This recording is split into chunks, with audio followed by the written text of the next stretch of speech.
30th birthday to my mom. This is my mom, y'all. This is my mama right here. And I can't tell you guys enough how blessed I am to have a mom like this. I know I have a lot of my Facebook fans out here and friends, and I posted a picture of my mom and I ever since I was a little baby. My mom has always been very supportive, not only of my career, my profession, but my sisters and my brother as well.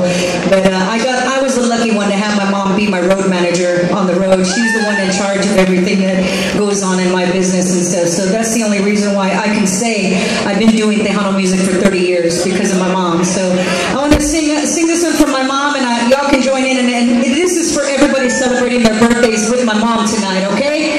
So that means only one thing. That means whoever's celebrating their birthday tonight are good people. January 31st. Good people, right? So, qué linda es la mañana en que vengo a saludarte.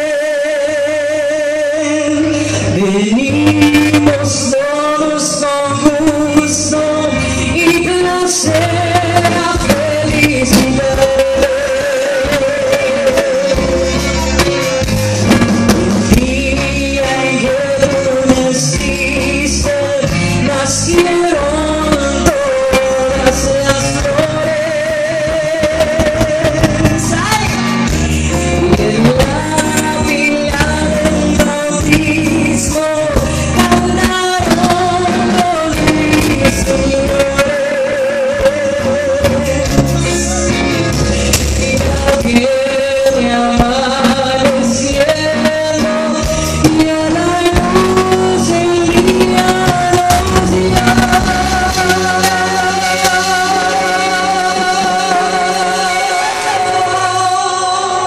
Un grito, un grito.